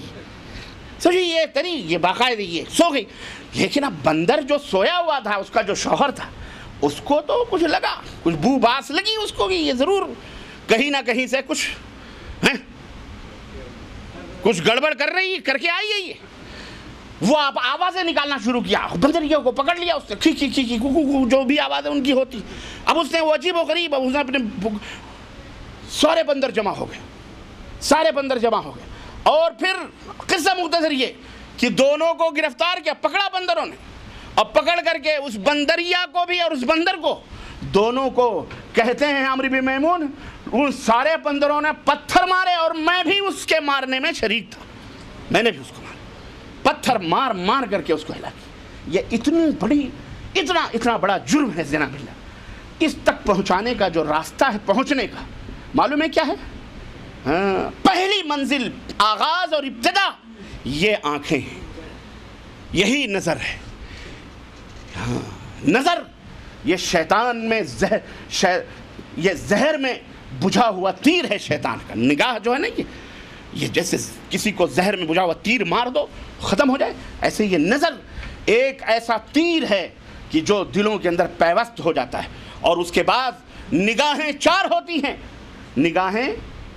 ہو جاتی ہیں، پھر اس کے بعد معاملات دل میں وسوسے شروع ہوتے ہیں، خیالات آتے ہیں، پھر یہ خیالات ہونٹوں پہ آتے ہیں، نگاہیں ملی، دل میں شیطان نے ورغلایا، ہونٹوں پہ مسکراہٹیں مچلی، اور جہاں ہونٹ مسکراہٹوں میں بدلے وہاں ہاتھ اور پیر ہلنے، بولو خلاص وہاں سے پھر اسٹارٹ ہو جاتا ہے، پھر وہ عشق نبیہ والی بات ہو جاتی ہے، عشق وہاں سے شروع ہوتا ہے، اور یہ عشق یہ پاگلوں کا اور یہ حیوانوں سے بھی بدتر یہ بیماری ہے، یاد رکھو، یہ جانوروں سے بھی بدتر بیماری ہے۔ عشق کیا سمجھتے ہیں کہ کوئی وہ چیز ہوتی ہے؟ ہاں، یہ کوئی ایسی اچھی چیز نہیں ہے، اس سے بدترین اور گندی چیز کچھ بھی نہیں ہے۔ اس میں آدمی باولا ہو جاتا ہے، باولا، وہ لیلا مجنوں کو جو باولا، پاگل گھوم رہا ہے، نہ ماں کی فکر نہ باپ کی فکر۔ مسلمان عشق نہیں کرتا، مسلمان، اسی لیے یہ لفظ نہ قرآن میں اللہ نے استعمال کیا ہے اور نہ پیغمبر اسلام حضرت محمد رسول اللہ صلی اللہ علیہ وسلم نے۔ کتنا گندا لفظ ہے یہ گندا۔ کوئی کہے گا میں اپنے اماں سے عشق کرتا ہوں، کہہ کے دیکھ لو، کہہ دو کہیں جا کر کے ایک محلے میں کہ میں اپنے اماں سے عشق کرتا ہوں، اٹھا کے جوتا مارے گا پڑوسی، یہ بغیرت، تجھے عشق کرنا تھا تیری اماں ہی تھی، نہیں سمجھ بات آئی۔ اس لیے یہ کچھ ایسے جاہل بیچارے ہیں، اللہ انہیں ہدایت دے۔ نبی سے عشق کا ڈانڈے ملاتے ہیں ہم، نبی سے عشق نبی یا عشق نبی یا نبی سے عشق کرتے ہیں۔ ان سے کہو تو اپنی اماں سے عشق کرے گا، اپنی بہن بیٹی سے عشق کرے گا؟ پیارے نبی صلی اللہ علیہ وسلم کو تو نے آسان سمجھا ہوا ہے۔ اس لیے اللہ نے عشق کا لفظ استعمال، بولو ہاں، حب کا لفظ استعمال کیا۔ قل ان کنتم تحبون اللہ فاتبعونی یحببکم اللہ۔ اگر تمہیں اللہ سے محبت کا دعویٰ ہے تو میرے نبی کی پیروی کرو، اللہ کے تم محبوب بن جاؤ۔ محبت کے کئی اقسام ہوتے ہیں۔ محبت آدمی ماں سے کرتا ہے، اس کا دائرہ الگ ہے، بیٹی سے کرتا ہے، اس کا دائرہ الگ ہے، بیوی سے کرتا ہے، اس کا دائرہ الگ ہے، بہن سے کرتا ہے، وہ اس کا دائرہ الگ ہے۔ ہر ایک کے اندر الگ الگ خوبیاں، الگ الگ محاسن، الگ الگ حسن، الگ الگ جمال، الگ الگ اس کی حدود اور اس کے دائرے۔ یہ ہے لفظ عشق اتنا گندا گھٹیا لفظ ہے۔ اس لیے مسلمانوں اس کو اسلام کے لیے محبت یعنی اللہ اور اس کے رسول کے لیے قطعاً اس کو استعمال نہ کیا جائے، یہ میں آپ کو بتا رہا ہوں۔ تو عرض کرنے کا مطلب یہ ہے کہ اللہ تبارک و تعالیٰ نے اس بھیانک راستے یعنی زنا تک پہنچانے والے جتنے بھی ذرائع اور وسائل ہیں، ان سب سے اللہ نے اور اس کے رسول نے انسانوں کو منع کیا، اور رب نے یہ آنکھ چونکہ اس جرم تک پہنچانے میں سب سے کلیدی کردار ادا کرتی ہے، آنکھوں میں جو اشارے ہوتے ہیں اور اس کے بعد کنائے ہوتے ہیں، پھر سارے معاملات طے ہو جاتے ہیں۔ مجلس میں بیٹھے ہوئے لوگ ہیں، آنکھوں میں بات ہو گئی، مجلس بھی برخاست، مجلس کو پتہ بھی نہیں چلتا ہے کیا سے کیا ہو جاتا ہے۔ کسی شاعر نے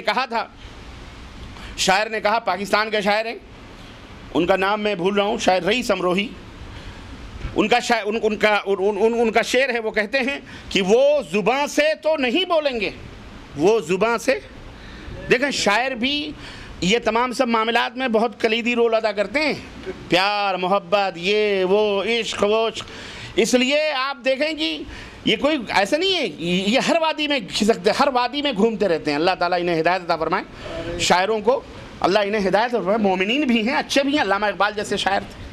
وہ فریب خوردہ شاہی جو پلا ہو کر گسوں میں، اسے کیا خبر کی کیا ہے رہو رسم شاہ بازی، علامہ اقبال۔ لیکن اور بھی شعراء، غالب جیسے لوگ بھی ہیں، ہے نا۔ کوئی میرے دل سے پوچھے تیرے تیر نیم کش کا، وہ دھواں کہاں سے اٹھا جو جگر کے پار ہوتا، یہ نہ تھی ہماری قسمت کی وصال یار ہوتا، اگر یوں ہی جیتے رہتے تیرا انتظار ہوتا، ہوئے مر کے ہم جو رسوا۔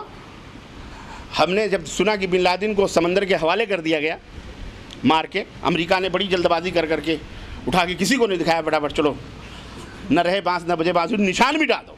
تو مجھے غالب کا ایک شعر یاد آیا، میں نے کہا غالب نے تو بہت پہلے کہا تھا، غالب نے کہا ہوئے مر کے ہم جو رسوا ہوئے کیوں نہ غرق دریا، ہوئے مر کے ہم جو رسوا ہوئے کیوں نہ غرق دریا، نہ کوئی جنازہ اٹھتا نہ کوئی مزار ہوتا، نہ کوئی جنازہ اٹھتا نہ کوئی مزار ہوتا۔ تو بات وہی ہے کہ جناب علی نہ کوئی مزار ہے نہ کوئی جنازہ اٹھا کے بن لادن کو دفن کر جڑو دریائے برد کر دیا گیا، تو رسوائی سے بچ گیا۔ یہ بھی بات ہے، غالب کہتا ہے اگر جنازہ اٹھتا تو رسوائی ہوتی، ہو گئی ہماری، مر کے ہم رسوا کیوں ہو گئے، ہمیں غرق کر دیتے تو ہم رسوائی سے کم از کم بولو بچ جاتے. جنازہ روک کر میرا وہی انداز سے بولے گلی میں نے کہی تھی تم تو دنیا چھوڑے جاتے. خیر شعر شاعری کی بات نہیں ہے یہ آپ کو ریفریشمنٹ کے طور پر تھوڑا سا، گرمی بہت ہے اور بھیڑ اتنی زیادہ ہے، آپ لوگ بیٹھے ہوئے ہو اور جلدی بھی ہے. بہرحال میرے عزیزوں میرے دوستوں، تو وہ شاعر نے کہا رئیس امروہی کی وہ زبان سے تو نہیں بولیں گے، مسئلے آنکھوں سے حل ہو لیں گے. واقعی بات، سارے مسئلے آنکھوں سے لوگ حل کر لیتے ہیں. آپ بیٹھے رہیں، مہمان بیٹھے ہیں، میاں بیوی بھی بیٹھے ہیں، سب بیٹھے ہیں، باتوں باتوں میں سب کھانا بھی تیار ہو جاتا ہے، سب کچھ ہو جاتا ہے، کسی کو خبر بھی نہیں ہوتی، چائے بھی آ جاتی، سب کچھ ہو جاتا ہے.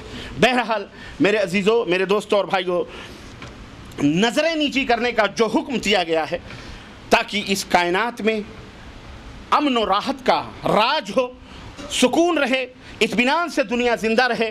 ورنہ اگر ان نظروں کے اوپر حدود اور پابندی نہ لگائی جاتی اور نگاہوں کو یوں ہی چھوڑ دینا، یہ بہت بڑا فتنہ ہے. انہیں نظروں سے، انہی نگاہوں کی وجہ سے، انہی نظروں کی وجہ سے بڑے بڑے عبادت گزاروں کی تسبیحاں ٹوٹ گئیں، بڑے بڑے صوفیہ نکل گئے، بڑے بڑے پنڈت اور برہمنوں نے زناریں توڑ دیں جناب علی، اور اسی نظروں کی وجہ سے وہ ہلاک و برباد ہو گئے بڑے بڑے عابد اور بڑے بڑے زاہد. ایک مؤذن دمشق کی جامع مسجد میں، علامہ ابن قیم نے لکھا ہے، مؤذن بیچارہ نیکوکار صالح، ہمیشہ 5 وقت کی اذان دینے والا جامع مسجد کے اندر، ایک دن اتفاق سے جب اذان دینے کے لیے چھت کے اوپر چڑھا، ادھر ادھر نظر دوڑائی تو وہی پڑوس میں کوئی نصرانی کرسچن کا گھر تھا، اس کی لڑکی کوئی خوبصورت سی اس کو گھر میں نظر آ گئی. اب جب اس نے دیکھا تو ایسا باولا ہوا فریفتہ ہوا کہ اذان تو گئی ادھر سے ادھر، جلدی جلدی اذان مار کے سیدھے اس کے دروازے پہ جا کے پہنچ گیا. دستک دی اس نے دروازہ کھولا، کہا کیا بات ہے؟ دروازہ کھولا، کہا میں تم سے شادی کرنا چاہتا ہوں. بولے تم کیا ہو گیا تم کو؟ بولے مجھے تمہیں عشق ہو گیا ہے، میں تمہارے بغیر نہیں رہ سکتا. اس نے کہا اچھا اندر آ جاؤ، کوئی باہر دیکھ لے گا تو گڑبڑ ہو جائے گی، اندر آؤ. اندر آیا. اس نصرانی عورت نے، لڑکی نے کہا کہ تم سے میں شادی کروں گی لیکن ایک شرط ہے، تم تو ہو مسلمان اور میں ہوں نصرانی، تو ہم دونوں کیسے شادی کر سکتے ہیں؟ تو ایک شرط یہ ہے کہ تم بھی نصرانی ہو جاؤ تو ہمارے ابا راضی ہو جائیں گے. اس نے کہا کوئی بات نہیں، آپ کو چپانے کے لیے میں کچھ بھی کرنے کے لیے تیار ہوں. کہا اچھا، کہا ہاں تم نصرانی ہو؟ کہا ہو گیا نصرانی. کہا پھر انکار کرو اللہ کا، رسول کا، قرآن کا. کہا سب کا انکار میں کر دے رہا ہوں، ایک مجھ تو اس نے انکار کیا. یہ حقیقی واقعہ میں بتلا رہا ہوں، یہ کوئی کہانی نہیں ہے. اس کے بعد میں اس نے کہا ٹھیک ہے اب آپ ایسا کرو، آپ تشریف رکھو، ابا حضور ابھی آئیں گے، اس کے بعد میں سارے معاملات طے ہوں گے. تو کہا مجھے بے قراری. بولے بے قراری، صبر کرو. اس نے قریب نہیں آنے دیا اس مؤذن کو. جب وہ نصرانی ہو گیا اس کو کھانا کھلایا، کہا اب ایک دوسری شرط یہ ہے کہ تم خنزیر کا گوشت کھاؤ. اس نے اس کو خنزیر کا گوشت بھی کھلایا اور شراب لا کر کے اس کو پلایا. کہا اب تم چھت پہ چلو، بیٹھو، انتظار کرو، میرے ابا آئیں گے، پھر میں بات کر کے پھر میں چھت پہ آتی ہوں اور وہ تمہارا نکاح کر دیں گے پھر، ہے نا. وہ چھت پہ گیا، باولا تو ہو ہی چکا تھا، وہ شراب پی کر کے تھوڑا اٹکا کسی طرح سے وہیں سے چھت سے پھسل کے گرا اور نیچے گلی میں جا کے ختم. نہ خدا ہی ملا، نہ وصال صنم، نہ ادھر کے رہے نہ ادھر کے رہے. چنانچہ جناب علی پکڑا اس کو. باپ آیا اس کا، نصرانی لڑکی نے بتلایا کہ ایسا ایسا ہو گیا. اس نے کیا کیا، اس نے جو ہے بہرحال اس کو گلی میں ڈھکیل دیا. لوگوں نے صبح دیکھا کہ وہ مؤذن تو وہاں جا کے نصرانی ہو گیا. بعد میں یہ راز فاش ہوا کہ وہ ایسا ایک نظر سے ملی تو اس طرح سے وہ موت کی نظر ہو گیا بیچارہ. کس کی نظر ہو گیا؟ تو یہ بہت خطرناک چیز ہے میرے عزیزوں. بڑے بڑے لوگ ہلاک ہو گئے اور اس تعلق سے بہت ساری چیزیں ہیں. نظر جو ہوتی ہے یہ دل کا آئینہ ہے. دل کے اندر جو بات ہو، کہتا ہے شاعر، کہتا ہے کہ دل میں جو بات ہو آنکھوں سے عیاں ہوتی ہے. کون کہتا ہے محبت کی زباں ہوتی ہے، یہ حقیقت تو نگاہوں سے بیاں ہوتی ہے. تو نگاہیں بہت کچھ کہتی ہیں. اور جب بندہ، یاد رکھو، اور جب بندہ نگاہوں کو جھکا لیتا ہے، نگاہوں کو پست کر لیتا ہے تو دل کے خواہشات، اس کے ارادے بھی پست ہو جاتے ہیں اور دل کی اور اس کی تمنائیں اور خواہشیں بھی جھک جاتی ہیں. اور اگر بندہ نگاہوں کو بے لگام چھوڑ دیتا ہے تو بندے کے دل کے ارادے بھی بے لگام ہو جاتے ہیں. اور میرے عزیزوں جب یہ حقیقت واضح ہو گئی کہ شہوت رانیوں اور بدکاریوں میں ملوث ہونے کا سب سے بڑا ذریعہ نظر ہے، تو وہیں اللہ تبارک و تعالیٰ کا یہ فرمان اپنے دماغوں میں، میری ماؤں بہنوں سب لوگ اپنے دماغوں میں یہ نقش کر لو کہ رب ذوالجلال نے ارشاد فرمایا، یہ واضح ہو جاتی ہے حقیقت، قل للمؤمنین یغضون ابصارہم، اس حکیم و علیم و خبیر نے کہا مومنوں سے کہہ دو کہ اپنی نگاہوں کو نیچی رکھیں، نگاہوں کو نیچی رکھیں، وَيَحْفَظُوا فُرُوجَهُمْ، اور اپنے شرمگاہوں کی حفاظت کریں۔ پہلے نگاہوں کا ذکر ہو رہا ہے، پھر شرمگاہوں کی حفاظت کا ذکر ہو رہا ہے۔ اللہ کا کلام آگے پیچھے تقدیم اور تاخیر میں بھی بہت بڑی بلاغت اور بہت بڑے محاسن اور بہت بڑی خوبیاں رکھتا ہے۔ اللہ رب العزت نے نگاہوں کو مقدم کیا ہے شرمگاہوں کی حفاظت پر۔ پہلے نگاہوں کی حفاظت کرو، کیوں؟ یہ نگاہیں ان شرمگاہوں تک پہنچاتی ہیں، ان شرمگاہوں تک پہنچاتی ہیں۔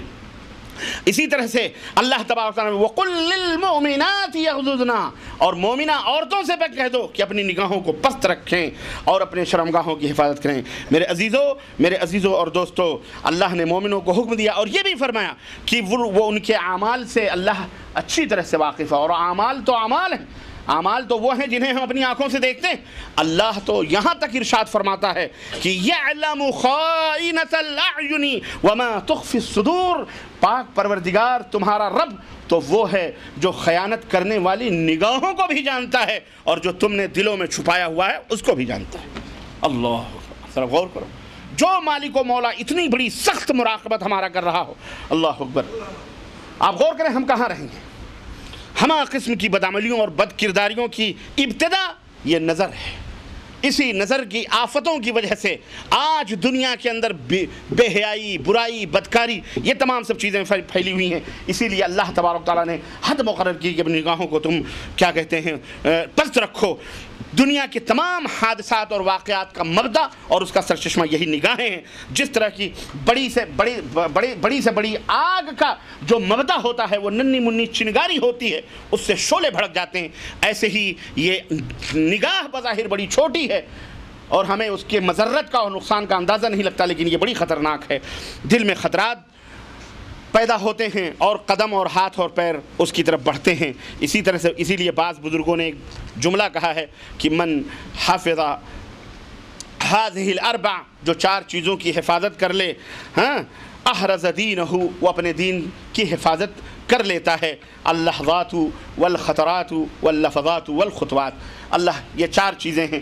النظرات، اللحظات، یہ جو نگاہوں سے جو مشاہدہ ہوتا ہے، اگر ان نگاہوں کو آدمی کنٹرول کر لے، اس کی حفاظت کر لے، اور دلوں کے اندر جو ارادے اور عزائم اور خواہشات اس کے بعد پیدا ہوتے ہیں اس کو کنٹرول کر لے، اور پھر اس کے بعد زبان سے جو کچھ بھی نکلتا ہے اس کو کنٹرول کر لے، والخطوات، اور اس کے بعد جو پیروں سے چل کر کے ہوتا ہے، یہ تین مرحلے ہونے کے بعد حرکت آتی ہے پیروں میں، سمجھ رہے ہو نا؟ پہلے نگاہ، پھر اس کے بعد دل کے ارادے، پھر اس کے بعد زبان بولتی ہے، پھر تعریف اور توصیف حسن کی، جمال کی، اس کے خوبیوں کی اور اس کے محبوب کے سراپے کی جو تعریف ہوتی ہے وہ تمام سب، تب جا کر کے پھر قدم بڑھتے ہیں آگے، پھر جا کر کے وہ آخری مرحلہ وجود پذیر ہوتا ہے۔ اللہ تعالی ہم سب کو محفوظ رکھے۔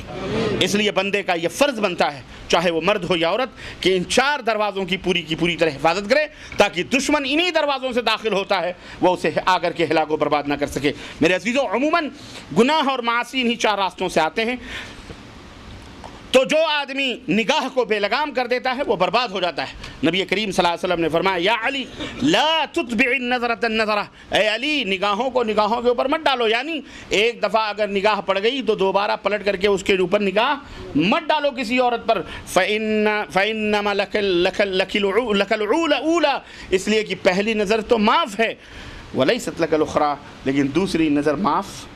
ہاں، کوئی لڑکی جا رہی ہے، بیٹھ کے گھور رہے، آج کل تو باقاعدے فحاشی اور بدکاری کے ایسے آئٹم اب تو ہمارے ننھے منھے بچے اور بچیوں کے ہاتھوں میں بھی ظالموں نے پہنچا دیا ہے۔ اے مسلمانوں، پہلے آج سے 30 40 50 سال پہلے جو ذمہ داریاں ماں باپ کی نہیں تھی، آج ہمارے سروں کے اوپر ڈبل تگل چوگنی ذمہ داریاں بڑھ چکی ہیں۔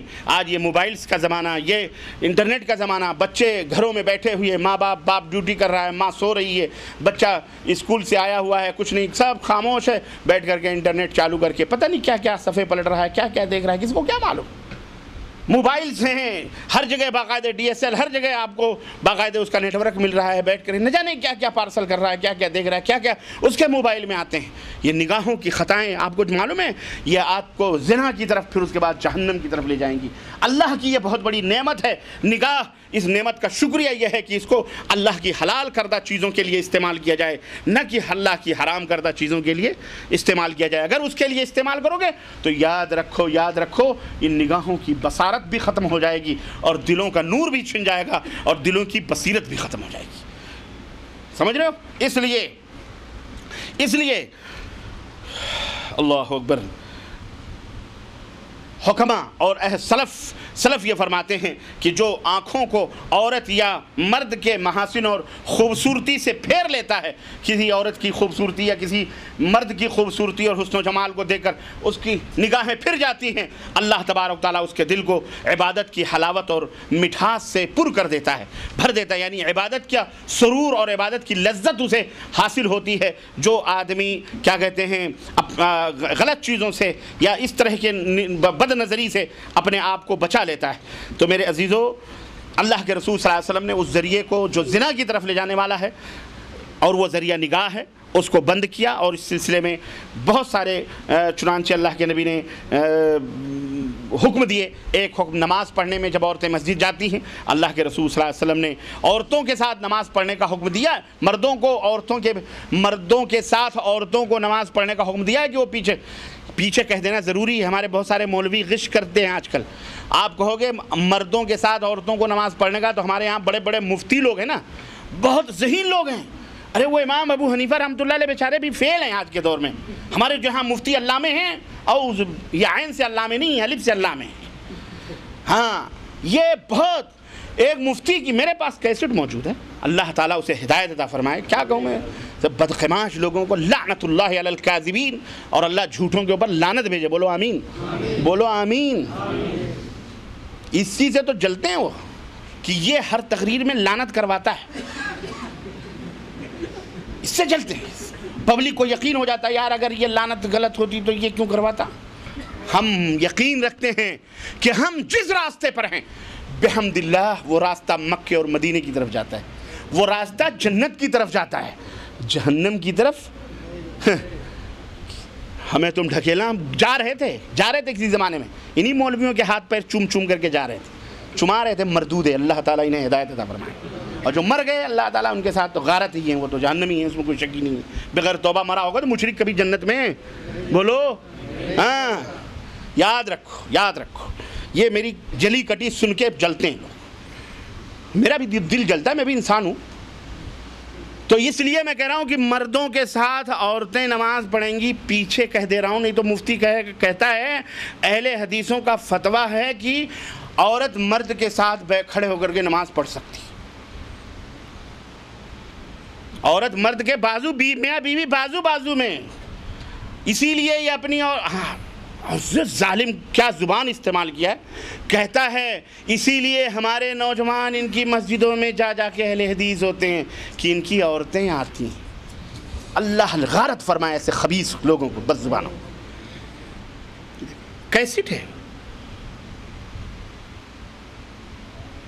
ہمارے نوجوان یہ نہیں کہتے کہ ہماری برائیاں، ہماری بدعقیدگیاں اور ہماری کتابوں کے اندر جو گند ہے جو جہنم کی طرف لے، آج نوجوان طبقہ پڑھ کے سمجھ رہا اور سمجھ کے قرآن و سنت کی طرف آ رہا ہے۔ یہ نہیں کہتے وہ کہ غلطی ہماری ہے۔ آج جب انہیں روشن راستہ مل رہا ہے تو اللہ کے فضل سے توبہ کر کے وہ لوگ آ رہے ہیں، کیسے کہیں گے؟ پھر ان کو روزی روٹی کہاں سے ملے گی؟ ان کا پیٹ جہنم کہاں سے بھرے گا؟ خیر، اللہ کے نبی نے اس ذریعے کو بند کیا ہے، بد نگاہی کے ذریعے کو اللہ کے نبی نے کیسے بند کیا، اور آج ہم اس کو کیسے کھولے ہوئے ہیں۔ دیکھو، اللہ کے نبی نے عورتوں کو مسجد میں جانے کا حکم دیا، جائیں نماز پڑھیں، لیکن اللہ کے نبی نے کیا فرمایا؟ اے عورتوں، جب تک مرد سجدے سے سر نہ اٹھا لیں تم اپنے سروں کو سجدے سے، کیوں؟ معلوم ہے کیوں؟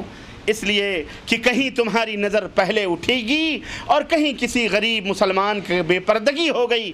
پہلے کمبل پہنا کرتے تھے لوگ، آج کی طرح ہمارے 50 100 جوڑے کمروں میں گھروں میں نہیں پڑے رہتے۔ پہلے تو وہ عالم تھا کہ ایک صحابی رسول نبی سلام پھیرتے، دوڑ کر کے فوراً بھاگ جاتے، ایک دن اللہ کے نبی کو یہ بات کھٹکی، آپ نے فرمایا ٹھہرو میاں، ادھر آؤ ذرا۔ کہنے لگے اللہ کے نبی کیا بات ہے؟ کہا کہ تم کو سلام پھیرتے ہی فوراً اتنی جلدی ہوتی ہے کہ تم اپنے گھر بھاگ کے چلے جاتے ہو، کم از کم کچھ دیر بیٹھ کر کچھ پڑھو۔ انہوں نے کہا اللہ کے نبی بات دراصل یہ ہے کہ ہمارے گھر میں ایک ہی کپڑا ہے، میں پہن کے مسجد آتا ہوں نماز پڑھنے کے لیے، میں بھاگ کے جاتا ہوں، میری بیوی وہاں بے پردہ بیٹھی رہتی ہے، یہ کپڑے دیتا ہوں تب وہ بھی نماز پڑھتی ہے۔ یہ حال ہے۔ اور آج ہمارے پاس سب کچھ ہوتے ہوئے مسجد کے اندر ہمیں جاتے ہوئے ہمیں جو ہے بہت دشوار ہوتا ہے، بہت بھاری پڑتا ہے کہ نہیں ہے؟ یہ ہمارے اوپر، یہ آج وہ اسی لیے وہ جنت پا کے گئے، اور آج سب کچھ ہوتے ہوئے ہم جہنم کی طرف ڈھکیلے جا رہے ہیں اور شیطان ہمیں لے کے جا رہا ہے۔ اصلاح کرو اپنی بھی، خود با جماعت نماز مسجد میں جاؤ گے، یہ چھوٹے چھوٹے بچے بھی آپ کے پیچھے جائیں گے، لیکن گھر ہی میں پڑھو گے اور نہیں جاؤ گے نماز پڑھنے، پڑھو گے بھی نہیں تو یہ بچے بھی خراٹے مار کے سوئیں گے، کہیں گے ابا حضور جب نہیں پڑھ رہے تو ہمیں کیا ضروری پڑھنا، سمجھ لو۔ لیکن آپ مسجد جاؤ گے، آپ کے بچے بھی مسجد کے اندر جائیں گے۔ تو اللہ کے نبی صلی اللہ علیہ وسلم نے فرمایا کہ غض بصر کا اس ذریعے کو ختم کرنے کا ایک ذریعہ یہ ہے کہ اللہ کے نبی نے کہا دیکھو کس طرح سے کہ اپنی نگاہوں کو پست رکھو، کیسے کہ جب مرد سجدے سے اٹھیں تو تم لوگ ان کے بعد اپنے سروں کو اٹھاؤ، کیونکہ کہیں ایسا مبادہ نہ ہو کہ کسی عورت کی نظر کسی مسلمان کے اس کے اوپر پڑ جائے۔ اسی طرح اللہ کے رسول صلی اللہ علیہ وسلم نے یہ بھی فرمایا کہ جب عورت مسجد کے لیے نماز پڑھنے کے لیے نکلے تو وسنو پاؤڈر اور کیا کہتے ہیں اس کو پرفیوم مار کے نہ نکلے کہ خوشبوؤں سے پوری گلی مہکے کہ فلانے کی محترمہ جا رہی ہیں یا فلانے کی بیٹی جا رہی ہے، نماز پڑھنے جا رہی ہے، پکنک منانے نہیں جا رہی، سمجھ رہے ہیں؟ تو حرام ہے۔ حضرت عبداللہ ابن مسعود کہتے ہیں جو عورت خوشبو لگا کے بازاروں میں جائے وہ جب تک پلٹ نہیں آتی اللہ کے فرشتے اس کے اوپر لعنت بھیجتے ہیں۔ اور ایک جگہ تو یہ بھی کہا گیا کہ وہ زانیہ ہے جو عورت خوشبو لگا کے مارکیٹ شاپنگ یا سفر کرے یا کہیں بھی جائے، سمجھ بات؟ ہاں خوشبو استعمال کریں اپنے شوہر کے لیے، اپنے گھر میں استعمال کرو، اپنے شوہر کے لیے کرو، باہر لوگوں کے لیے نہیں استعمال کرو۔ تو اس سے بھی منع فرمایا۔ یہ بد نظری کو روکنے کا ایک ذریعہ یہ بھی ہے کہ اللہ کے نبی نے کہا کہ تم نکلو تو خوشبو وغیرہ لگا کے نہ نکلو تاکہ لوگ تمہیں شوق سے دیکھیں فلانے جا رہی ہیں۔ اسی طرح اللہ کے رسول صلی اللہ علیہ وسلم نے عورتوں کو بیچ راستے میں چلنے سے منع فرمایا، کہا استاخرنا، حکم دیا جب جماعت نبی کا زمانہ ہے، صحابہ ہیں اللہ اکبر جن کی تعریف اللہ نے فرمائی، لیکن جب دیکھا اللہ کے نبی نے کہ مرد اور عورت مسجد نبوی سے نکلتے ہوئے تھوڑا سا ملاپ ہو رہا ہے، اختلاط ہو رہا ہے، اللہ کے نبی کو گوارا نہیں ہوا، آپ نے فرمایا پیچھے ہٹو، عورتوں پیچھے سائڈ ہو کر کے چلو، راستے کے کنارے کنارے چلو۔ بعض صحابیات کا بیان ہے کہ ہم اس طرح سے دیواروں سے رگڑ کے چلتے تھے کہ ہمارے نقاب بھی پھٹ جایا کرتے تھے کبھی کبھی۔ یہ تقوی، یہ طہارت، یہ پرہیزگاری کیوں؟ اس لیے کہ اختلاط ہوگا، شیطان بیچ میں آئے گا، یہی بدکاریاں پیدا ہوں گی جن کے مضرات اور خطرات میں نے آپ کو بتلائے ہیں۔ اس لیے عورت کو بیچ راستے میں چلنے سے منع کیا گیا، چاہیے اس کو کہ کنارے کنارے راستے کے سائڈ سے چلے۔ آپ بھی اپنے بیوی بچوں کو کنارے کنارے لے کے چلا کرو، زحمہ ہے تو بیٹھ جایا کرو، دوسری طرف پھر جایا کرو، یعنی کہ بھیڑ میں لے جاؤ وہیں پہ، ہے نا، سب جو ہے کیا کہتے ہیں ایک دوسرے کو جو ہے ٹکر مارتے ہوئے چلو، یہ حرام۔ اسی طرح سے یہ بھی اللہ کے رسول صلی اللہ علیہ وسلم نے عورتوں کو حرام قرار دیا ہے کہ کوئی عورت اپنے شوہر کے سامنے کسی کی بیٹی یا کسی کی بیوی کی تعریف کرے۔ پارٹی ہوئی، محترمہ گئیں، واپس آئیں، اب وہاں تو خوب سب کو دیکھا کتنا کہ کون خوبصورت، کون سے خاندان، اب بیٹھ کے مارے خوشی کے، حالانکہ ایسی عورتیں کرتی نہیں ہیں یہ کام، بہت ہوشیار ہو گئی، یہ کام کریں گی تو وہ سوچتی کہیں اپنے پیروں میں کلہاڑی ہم کیوں ماریں، اپنے علاوہ وہ اپنی کسی کی تعریف ہی نہیں سنیں گی۔ لیکن اللہ کے نبی نے اس کے باوجود بھی بات بھولی ہو سکتی، اللہ کے نبی نے فرمایا اپنے شوہر کے سامنے کسی کی بیوی یا کسی کی بیٹی کی تعریف مت کرو، اس کے حسن و جمال کی۔ کیوں؟ اللہ اکبر، شوہر ہے، مرد ہے، چار کی اجازتیں ہیں اس کو، ابھی تو ایک ہی لٹکی ہوئی ہے، دوسری بھی لٹکا لے گا، تیسری بھی لٹکا سکتا ہے، چوتھی بھی لٹکا سکتا ہے، اس کے راستے کھلے ہوئے ہیں، ہے کہ نہیں ہے؟ ہاں، اس لیے تم اپنے شوہروں کے سامنے کسی مرد کی کسی اس کی تعریف مت کرو، کہیں ہو سکتا ہے کہ وہ فتنے میں پڑ جائے اور عشق میں مبتلا ہو جائے، استغفر اللہ، اور دوسری تیسری چوتھی کے چکر میں تم کو بھی بھول جائے۔ تو اس لیے یہ منع کیا گیا ہے کہ کوئی عورت اپنے شوہر کے سامنے کسی غیر عورت کی تعریف، اس کے حسن و جمال کی خوبی نہ بیان کرے۔ اسی طرح سے راستوں میں مردوں کو بیٹھنے سے، عورتوں کو بھی بیٹھنے سے اللہ کے نبی نے منع فرمایا۔ اللہ کے نبی نے کہا اللہ راستوں مت بیٹھو، حرام ہے۔ کیوں؟ اس لیے کہ وہاں سے عورتیں گزرتی ہیں، مرد گزرتے ہیں۔ آج تو ہمارے ہاں گلیوں میں چھوکرے بیٹھے رہتے ہیں، کسی کی بہن بیٹی بیچاری نکلنا اس کے لیے مشکل ہو جاتا ہے۔ ہمارے راستے فٹ پاتھوں پر، گلیوں میں ادھر ادھر ہی گزرتے ہیں، ہمارے بچے وہیں بیٹھے رہتے ہیں۔ یہ تمام سب برائیوں کے ذریعے ہیں، اڈے ہیں، اس لیے حرام ہے ان راستوں کے اوپر اس طرح سے بیٹھنا۔ اللہ کے نبی نے فرمایا کہ راستوں پر بیٹھو تو اس کا حق ادا کرو۔ کہنے لگے کہ وما حقہ یا رسول اللہ، راستے کا حق کیا ہے؟ قال غض البصر وکف الاذى ورد السلام، کہ راستوں کے اوپر بیٹھو تو نگاہیں پست رکھو، سلام کا جواب دو، تکلیف دہ چیزوں کو راستوں سے ہٹا کے بیٹھو، یعنی کہ وہاں ایذا پہنچاؤ۔ اسی طرح سے اللہ تبارک تعالیٰ نے عورتوں کو منع کیا ہے کہ وہ زمین پر چلیں تو جو پازیب یا پیروں میں جو کچھ بھی یا ہاتھوں میں چوڑیاں جو کچھ بھی ہیں پہنے ہوئے تو وہ پتہ چلے کہ فلانی جو ہے کوئی عورت آ رہی ہے، چھمک چھمک چھمک چھمک، پائلیں بجیں تو چوڑیاں کھنکیں تو کنگن کھٹکیں، ہرگز نہیں۔ بلکہ اللہ کے نبی نے فرمایا ہلو ہلو چلو۔ کیسے چلو؟ ہاں بالہدو، آہستہ آہستہ چلو، قدموں کو جما جما کے چلو، ایسا گھوڑے کی طرح مت دوڑو، نہ ہی ٹک ٹک والی وہ جو ہوتی ہے وہ تمام سب چیزیں، یہ تمام سب حرام ہیں۔ ولا یضربن بارجلہن، اللہ نے فرمایا زمین کے اوپر پیروں کو مار کر کے نہ چلیں، اللہ تعالیٰ نے منع فرمایا۔ اسی طرح سے میرے عزیزو بہت سارے مسئلے ہیں اس سلسلے میں، الغرض نظروں کی جو آفات ہیں اور جو بلیات ہیں کسی کے اوپر مخفی نہیں ہیں۔ آج دنیا کے اندر یہ بے حیائی، بے شرمی، ٹیلی ویژن، یہ عریانیت، یہ فحاشی، یہ سب انہی نگاہوں کا قصور ہے۔ اس لیے آج ہماری ذمہ داری بہت زیادہ بن چکی ہے کہ ہم اپنے نگاہوں کو لگام دیں، اپنے نظروں کو کنٹرول دیں۔ ٹیلی ویژن پہ بھی بیٹھیں تو یہ دیکھیں کہ نیوز کیا ہے، اس کے بعد وہاں بیٹھ کر کے استغفر اللہ جو بے حیائیاں اور فحاشیاں آ رہی یا موبائلس، یہ سب ہماری ذمہ داریاں ہیں کہ ہم ان کے اوپر کنٹرول کریں۔ اپنی ماں بہن بیٹیوں سے بھی میری درخواست ہے، کہنے والے کو بھی اللہ عمل کی توفیق عطا فرمائے اور اللہ تعالیٰ سننے والوں کو بھی عمل کی توفیق عطا فرمائے، اور اللہ تعالیٰ ہم سب کو جنت الفردوس میں جگہ عطا فرمائے، اور زنا جیسی خطرناک اور بھیانک بیماری سے اللہ تعالیٰ ہمارے معاشرے کو پاک و صاف فرمائے، اور اللہ پوری دنیا کو اس سے پاک و صاف فرمائے، اور اللہ تعالیٰ ہم سب کو قرآن اور سنت کے اوپر چلنے والا بنائے اور اسی کے اوپر عمل کرنے والا بنائے۔ ہمیں جو پریشان حال ہیں اللہ تعالیٰ ان کی پریشانیوں کو دور فرمائے۔ عالم اسلام میں جو کچھ بھی دشمنان اسلام کے قید اور مکر ہیں اللہ تعالیٰ یہ تمام سازشیں انہی کے اوپر واپس فرما دے مولا۔ اللہ دشمنوں کو اس کے اندر ملوث فرما دے مولا، اور اللہ تعالیٰ عالم اسلام میں جہاں بھی مسلم ممالک ہیں جو بھی ہیں اللہ تبارک تعالیٰ انہیں امن اور راحت کا گہوارہ بنائے مولا۔ اللہ ہمیں ہمارے وطنوں کے اندر امن و راحت عطا فرمائے مولا۔ اللہ ہمیں ہمارے وطنوں کے اندر ہماری ماں بہن بیٹیوں کی عزت و آبرو کی حفاظت فرمائے مولا۔ اللہ ہمارے جتنے بھی حکمران ہیں اللہ انہیں قرآن و حدیث پر چلنے والا بنائے مولا، انہیں صحیح العقیدہ صحیح الایمان بنائے، اور اللہ تعالیٰ انہیں اللہ اور اس کے رسول کے اوپر چلنے والا بنائے۔ اللہ تعالیٰ جو بھی قتل و غارت گری اور جو بھی خون مسلمانوں کے خلاف جہاں کہیں بھی جو بھی دشمن مشغول ہیں اللہ تعالیٰ انہیں ایسے مشغول لوگوں کو اللہ تعالیٰ انہی کے اندر مشغول فرما دے، اور اللہ تعالیٰ ان کے قید اور مکر کے اندر انہی کے اندر ڈال دے، اور انہیں ذلیل و رسوا فرمائے، اور اللہ تعالیٰ انہیں ہلاک و برباد فرمائے، اور اللہ تعالیٰ توحید و سنت کے خلاف جو کچھ بھی سازشیں اللہ تعالیٰ ایسے لوگوں کو نیست و نابود فرمائے مولا، اور ایسے شیاطین مردودوں کو اللہ تعالیٰ ہلاک و برباد فرمائے۔ اللہ نیکوکار لوگوں کو سرخرو فرمائے، اللہ ہم سب کو نمازی بنائے، ہمارے ماں بہن بیٹیوں کو پردہ کرنے والا نمازی بنائے، اللہ ہمارے بچوں کی اصلاح فرمائے، اور اللہ تعالیٰ ان کو شرک اور بدعت اور دیگر آفات اور برائیوں سے اللہ محفوظ رکھے۔